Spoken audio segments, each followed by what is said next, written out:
Hi everybody, my name is Adrienne Waller, and for my case study I chose to discuss educating illegal immigrant children. I chose this topic because I'm going into education and thought it would be interesting to further learn about this issue. I read the article on groups debating cost of educating illegal immigrant children and did a little further research on this issue. My reading told me that people have many different opinions of this issue. The main thing seemed to be an issue is the cost of educating these children. Along with the opinions, there are also ethical and moral issues when it comes to educating illegal immigrant children. When looking at the issue, you must look at the nature of the rights of the country and the moral responsibility to the citizens. Throughout my presentation, I hope to inform you about the topic itself, the opinions of the topic, and finally, I hope to relate this information to the course and ethics and morals of the topic. Educating illegal immigrant children costs the United States a lot of money every year. According to the text, the Federation for American Immigration Reform reported that the country spent $7.4 billion a year educating these children.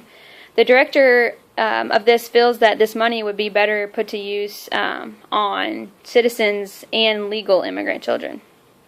The problem is that schools can't require illegal immigrant children to provide documentation, so it isn't reported to state agencies.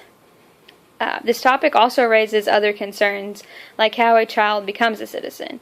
When a child is born on U.S. soil, they're automatically citizens. However, some feel this encourages women to make the journey here to the U.S. and then have their babies, which obviously gives us more immigrants. Others argue that we may as well educate them or they'll just be on the streets with no education. But the rules of becoming citizens are a concern as well. In fact, according to Schiffman, in 2009 there were 16.8 million children in the U.S. whose parents are immigrants. Of those children, the vast majority were citizens or legal U.S. residents. Only a small percentage of the children were actually undocumented parents, were also undocumented themselves. And for those who are, federal law mandates that the states educate them. This is what brings on the debate. Next are different opinions of the matter. For my research, I gathered that there are a few opinions of whether or not illegal immigrant children should be educated. One opinion is that it isn't the child's fault. The parents brought the child here illegally, and there was nothing the child could do about that. The child just wants the right to an education just like all the other children of the world. This opinion says to educate the children and not to hold this against the children. Another opinion is that they are here, so we might as well educate them so they're not on the streets, like I said before. Regardless of if we want them here or not, they're coming anyways. There are laws about how to become a citizen, and it isn't very easy to change these laws. So for now, the majority of the opinion is just to educate them until we can find another way to prevent them from coming here. Other opinions is that they need to get sent back where they came from. Illegal immigrant children are not citizens, and we do not owe them an education, is what some people think. Some feel like we shouldn't have to pay tax money toward educating non-citizens. I know we have to have laws in order to have a civil country, but I just think that children should not be held accountable for their parents' faults. These children live far better lives in the U.S., and it's very hard for them to leave here. All the opinions are based off morals and ethics, and it depends on people's moral thinking to how they feel about the issue, obviously. While doing some research, I came across a case from 1972, Plyler v. Doe, and I wanted to share this case because it's a good example of how controversial this issue is. In this case, a family came into Texas from Mexico with their children and enrolled them in school. Texas later passed a law where families had to provide evidence that they were citizens, or they had to pay $1,000 for each child to go to school a year.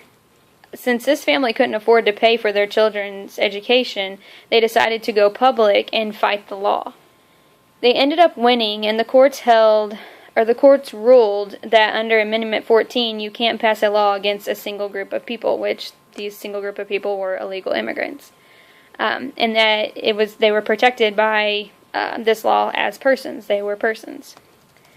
So one question is, how do you feel about the court's decision? Should they have been able to remain in the school system? And do you think this case is why we are here today with this issue? As far as moral and ethics of the issue with this case, I feel that there can be a wide range of thinking about this issue. An egoist would probably be one to say, no, never educate an illegal immigrant child. Egoists would say their parents don't pay taxes, citizens do, and that they're not paying, I'm not paying for their education. They would believe that we have gotten this far because we strive to meet our own needs, not try to help someone else out.